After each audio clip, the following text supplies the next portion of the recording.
Welcome to another FAQ Monday. Today we talk about 5150s, interfaces, downloads, and more. First question.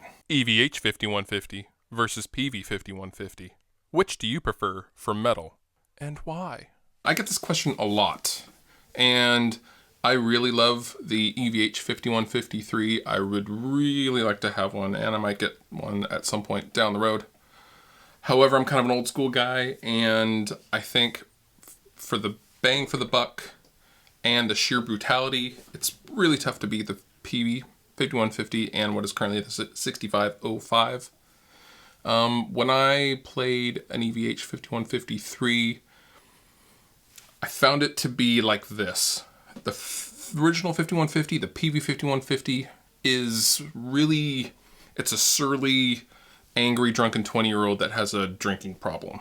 The low end can be out of control at any given moment, and it's this raging high gain metal amplifier. And the EVH 5153, to my ears, is how that person ends up being after they've had 20 more years to live and they've matured, and they answer the door at their new house with a smoking jacket and two blondes on its arm. It's much more refined. It's still amazing. It's fantastic. It tastes delicious. But it's a little bit more refined. It's not as wild as the Peavey, in my opinion. Hey Fluff, I'm in an argument about whether to upload our full album to YouTube or not. On one side, people can just download our music for free, and on the other side, it's one of the most popular sites for listening to music. Could you help us out and provide more experienced view? Cheers. Absolutely upload it to YouTube. The ripping fear, the fear of people ripping the audio from the video and not buying your album is a real one. And to prevent that, simply record a voiceover once per song saying, hey guys, if you like what you hear, feel free to go and buy it on iTunes and Amazon and Spotify. Thanks. It can be real short, but that will interrupt the complete song, and no one wants to hear that on blasting on their car stereo. What are some of your favorite plugins? What plugins do you use in every recording? I recently bought Slate Digital's VCC, VBC, VTM, and FGX, and they are amazing. Some of my favorite plugins are indeed the Slate stuff. I use the Slate VTM, Virtual Tape Machine, on everything I do, on the master bus. Every once in a while, when I'm looking for something pretty specific, I will put it on the guitar bus. That's pretty rare. I usually put it on the master bus when I'm mixing or even mastering. And as far as plugins I use all the time, I really like the Waves NLS. I can't say enough good things about that. I'm a big Waves guy. A lot of people are Waves guys, but I find they just work and are what I am expecting. They're nothing too crazy and too wild. I have Waves Gold, and I have the API bundle as well. And I really love the API 2500 compressor from Waves. That is probably my favorite compressor. I love that. And the new Sheps 73, the Neve 1073 plugin. I love me some Sheps. So I love me some Sheps 73 plugin. Check it out. It's pretty cheap, actually. It's like $100. I see that you're using the Presonus Audiobox and wonder how you cope with the preamps that can't be volume adjusted if you're recording high output guitars. What he's referring to is the pad adjustment that typically can be found on most interfaces. Until really recently, I have always recorded microphone inputs and, been in amplifier recording situations with my mobile rig, which is where I use the Presonus Audiobox. And it was like 3 days ago that I actually plugged a guitar in to record DIs for the first time and went, holy shit, I'm almost peaking. And I did not peak. I got really damn close, so I was able to just turn down the DIs going out when I was reamping. But I'm actually probably going to buy a Focusrite 2i2 as a result.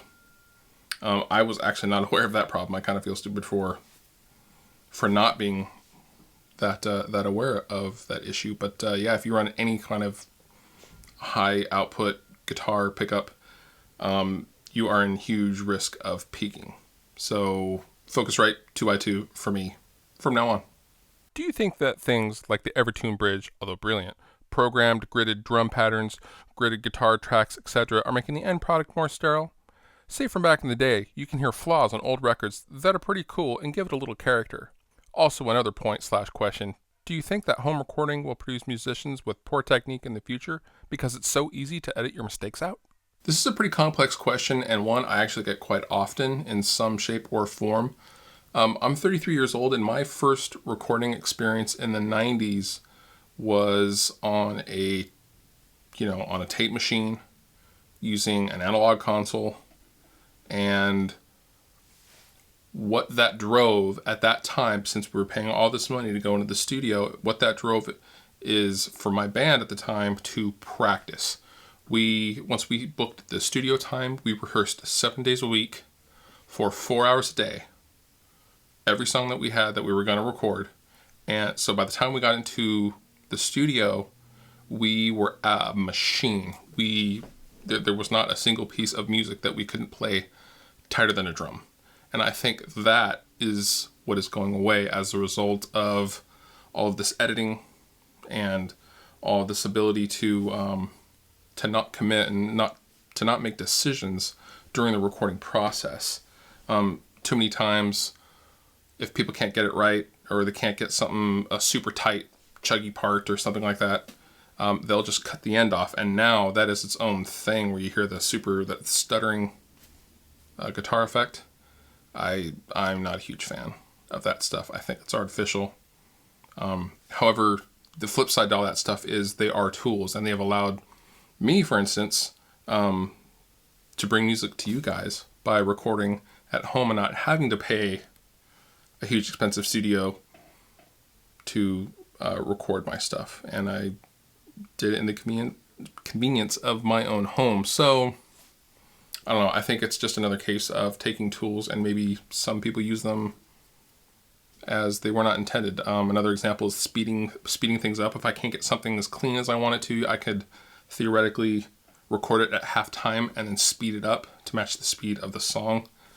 I completely don't agree with that. If you can't play it, then it's not going to get recorded. And for me, for the stuff that I do, although I don't play anything super technical at all, but still, I've never edited guitars. I've never done anything like that in my entire life. And I think that can be said about just about anything: vocals, drums, stringed instruments. And I'm kind of going off topic here a little bit, but still, I guess that's my answer. It's kind of a weird one.